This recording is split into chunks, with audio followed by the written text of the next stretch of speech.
One of my favorite stories is of this missionary from Scotland to Africa. And after a long time in Africa, he returned to his sending church in Scotland to report on the work and the ministry and to call more laborers to go to Africa. He arrives at the church, it's winter, it's cold, it's raining, not many people come. And he's a little bit disappointed. And many of the people there were elderly. Great that they're there, but not suitable for the mission field. But he still felt that he should give the same message. And he gives the message, the needs in Africa, we need more laborers. He ends the talk. This is how he ends the talk. Who will go? Who will go? Who will go? He didn't know that the organist, they sang a few hymns with the organ. The organist had a little boy assistant who you have to do these they're called billows, put air in to help with the organ music.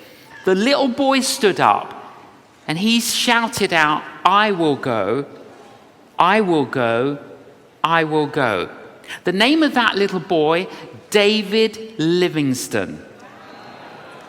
He is then advised, David, if God has called you to Africa, what we suggest is that you become a medical doctor and you can go to Africa as a medical missionary. He grows up, he goes to medical school, he becomes a medical doctor, he then goes to Africa as a medical missionary. He labors and labors and labors. There's one particular community, tribe, that they're trying to reach, and it's really difficult. And the chief sends him a message. And the chief said to him, we are going to come tonight, and we are going to murder you and everyone in your compound. Now, the reason we know every detail of this, and I've researched this, is because David Livingstone kept diaries. And all of this is written in the diaries. So he's writing in his diary, Lord, we've labored so faithfully. Please protect us. Please help us. And there's a little bit of fear in what he wrote on that day, concerned that their ministry will be obliterated and everyone will die. But they didn't come and kill them. Anyway, a couple of years later, they eventually introduced the chief of the tribe to Jesus, and the entire community converts and follows Jesus. David Livingstone said, no, the story gets better. David Livingstone said to the chief, you sent me a message that you were going to come and kill me and kill everyone in the compound. He says, yes, we came. Well, why did you not kill us?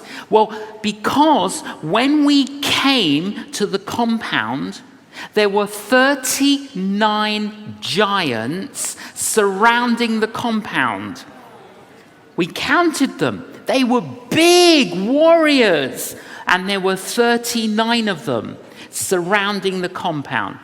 A couple of years later, David Livingstone returns to his sending church in Scotland, and he tells that story. At the end of the meeting, the secretary of the church comes up to David Livingstone and says, Dr. Livingstone, do you remember the date that the chief were going to come and kill you? He says, of course I know the date. He gives him the date. The secretary of the church opens the church diary and he shows him that date. There were 39 people in the church in Scotland praying for them.